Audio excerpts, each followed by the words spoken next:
Welcome back to From the Pages, where we take you deep inside the original magazines of the past, unfiltered and unaltered. Today, we explore Wizard Magazine Issue 4, from December of 1991, a time when comics were booming, movies were flopping, and comic grading wasn't just a side hustle, it was becoming an art form. Let's get right into it.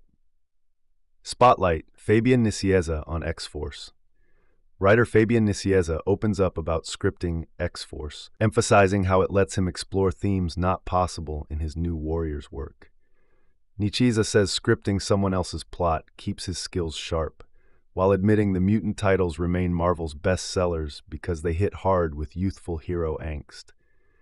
He's also editing lighter fare like Barbie and Alf, proving his creative range. He reminds readers that the comic industry needs younger fans, and reaching them through varied content is crucial for the future. Captain America Movie Breakdown. A massive feature covers the unreleased Captain America movie by director Albert Payan. The film, already released in Europe and certain Spanish-language theaters in California, was deemed unreleasable in the United States. Matt Salinger, the son of writer J.D. Salinger, plays Steve Rogers. The plot begins in Italy in 1936 and quickly jumps to a future where Rogers thaws out in the 1980s. He's soon battling the Red Skull, who is responsible for everything from the deaths of the Kennedys to John Lennon.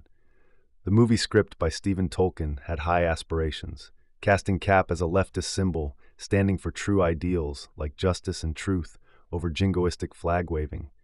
Unfortunately, most of Tolkien's work didn't make it to the screen. The final result?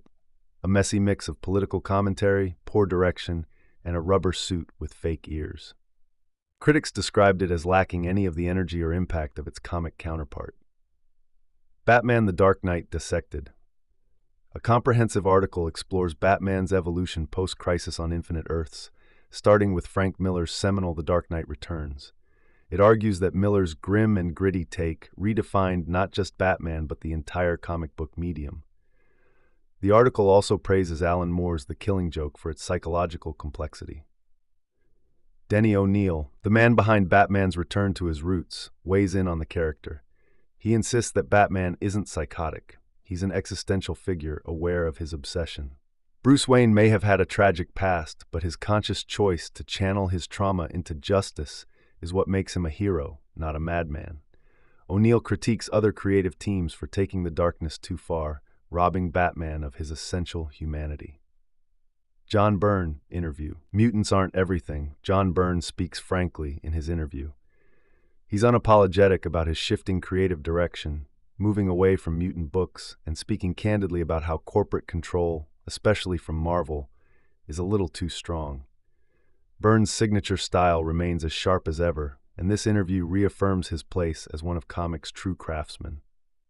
Valiant Comics Profile. Valiant gets a huge spotlight in this issue. Their rising popularity stems from tight storytelling, sharp design, and innovative titles like Magnus, Robot Fighter, Rai, Exo Manowar, and Solar, Man of the Atom.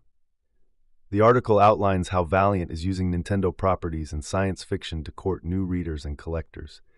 Industry legends like Bob Layton, Jim Shooter, and Barry Windsor Smith are featured as key players in Valiant's success. The magazine applauds the inclusion of Solar Origin inserts and oversized spreads. Comic Book Grading Guide. An incredibly detailed grading guide helps readers understand comic book condition and its impact on value.